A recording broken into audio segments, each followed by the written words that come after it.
What's going on, guys? Welcome to Everything Always. My name's Michael Roman. Now, as we inch closer and closer to the beginnings of pre-production on Thor 4 Love and Thunder, and with the script completely done and circulated at this point, we're starting to learn more details about the film from the actors themselves. Tessa Thompson just days ago confirming both Christian Bale's involvement with the film and his role as the main villain, and now from none other than Groot himself, Vin Diesel, in an interview with comicbook.com for his most recent film, Bloodshot, confirming where we can expect to see the Guardians of the Galaxy next and what's going on with his character Groot. We're going to break down what he said in the interview, the Guardians of the Galaxy's involvement with Thor 4 Love and Thunder, why this makes a ton of sense, and why we can get really excited with the next quote-unquote evolution of Groot. But first, if you could grab the subscribe button, we're giving away 2 PlayStation 4 Pros, as well as a whole slew of other Marvel-related stuff, including a limited edition Infinity Saga box set. We'll also be starting the Black Widow ticket giveaways next week.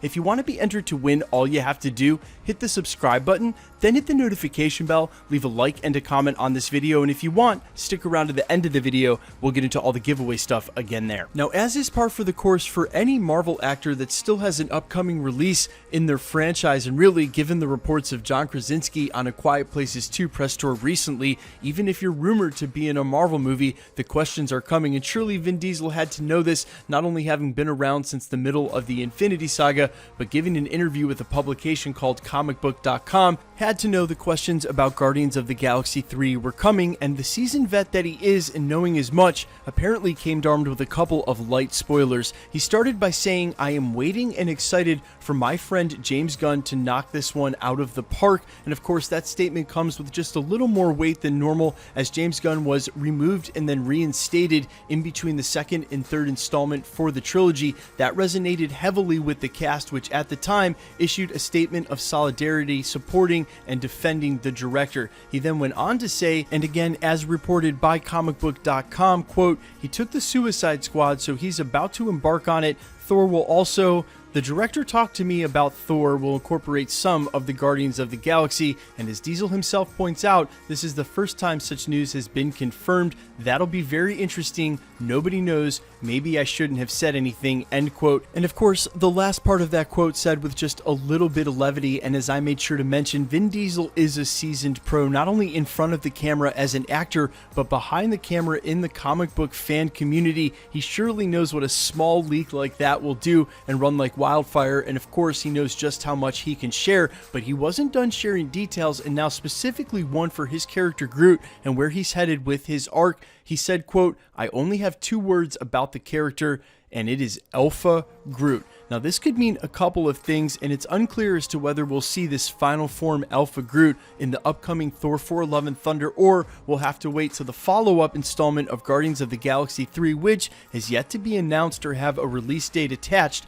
But with Thor 4 coming up, and one interesting detail about Groot, it could be that we need to temper our expectations just a little bit. Wait till Guardians of the Galaxy 3 to see this final form Alpha Groot that Vin Diesel's referring to, as well as our expectation for just how involved the Guardians are with Thor 4 Love and Thunder. Let me explain. If you look exactly at what Vin Diesel said, and without comicbook.com being fully transparent as to what questions yielded these answers, the most likely probability of involving the Guardians in Thor 4 is because that's where we last saw Thor at the end of Avengers Endgame, and naturally, if you skip what happened with them in any way, or don't show at least the Guardians dropping Thor back off on Earth or at New Asgard, then there's going to be this lingering question with the audience. Taika Waititi knows that and wants to wrap up loose ends, so he's at least going to have them involved in a cameo at the beginning of the first act so that he can tie them in the way they left off at the end of Avengers Endgame. And remember, guys, when that whole thing went down with James Gunn, that was well after they had shot Avengers Endgame, meaning the script had been written for quite some time. That scene was locked in stone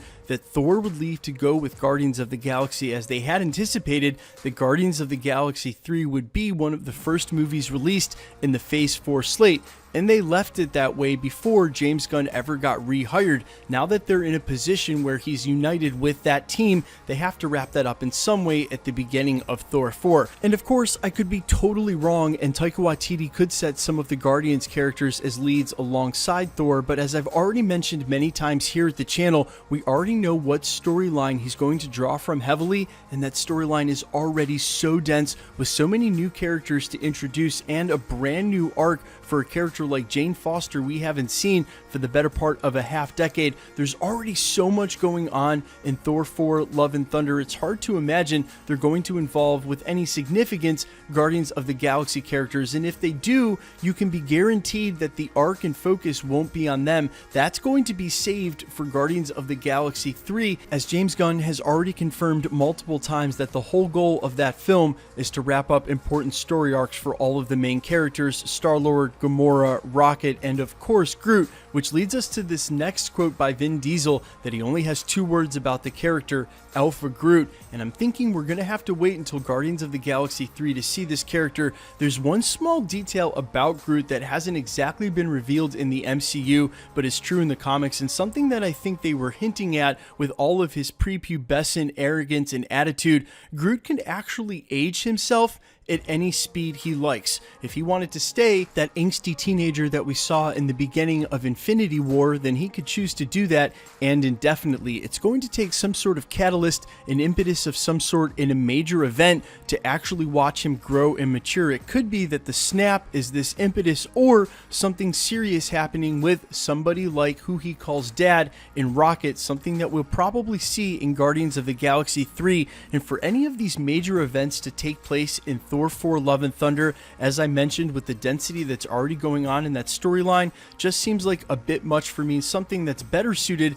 for the 3rd installment of the Guardians of the Galaxy. One final thought I'll leave you with, and I found it very interesting as we started to learn more and more about these 2 films, is that a lot of the characters rumored to appear in one film have now been rumored to appear in the other. For instance, Adam Warlock, there's also been Beta Ray Bill and Silver Surfer. All 3 of these characters have been mentioned to either show up in Guardians of the Galaxy 3 or Thor 4 Love and Thunder. There could be some connection there, some sort of arc or through line they're setting up, introducing one character's story in the first film, Thor Love and Thunder, to actually do it some justice and follow up in Guardians of the Galaxy 3. And if there's any validity to that at all, if the people who have leaked said things are onto something, the most likely choice of all 3 is definitely Adam Warlock. And even though we've named Christian Bale Gore the God Butcher here at the channel because we truly believe that that's the character that he's playing and the villain that best suits the narrative in the Mighty Thor and Thor Love and Thunder, it could be the case that they're going to introduce him as an adversary first,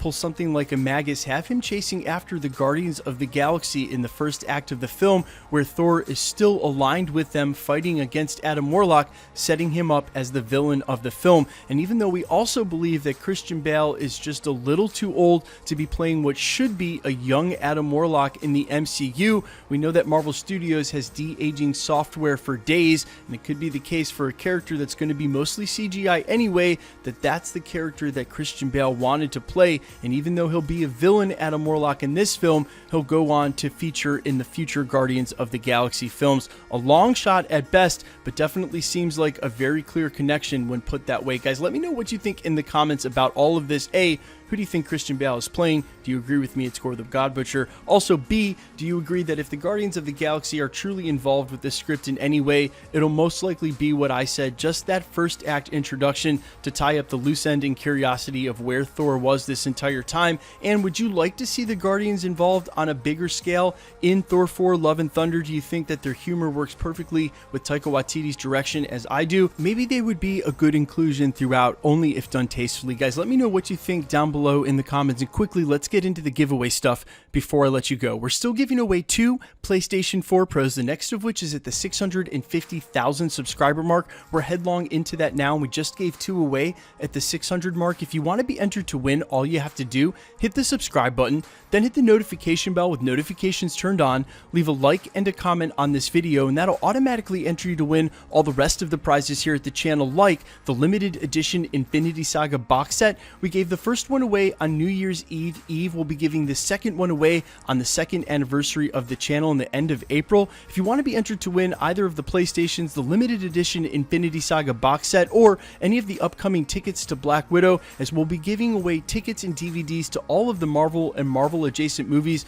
over the next couple of years, and doubling down on the number of prizes, hopefully all the way up to 1 million subs. If you want to be entered to win, all of the same rules will always apply. Hit the subscribe button, then hit the notification bell with notifications turned on, leave a like and a comment on this video, and because it's truly random, the more videos you like and comment on, the better chance you have of winning. All winners will be announced at the end of videos, and if you've missed any of the past winner announcements, especially here real recently, no worries. All you have to do, scroll back through the channel, look for the winner announcement and the sub count in the title, click on that video and scroll to the end. My name's Michael Roman. This is Everything Always. Guys, thanks so much for checking out the channel, and stick around. We'll be posting again real soon.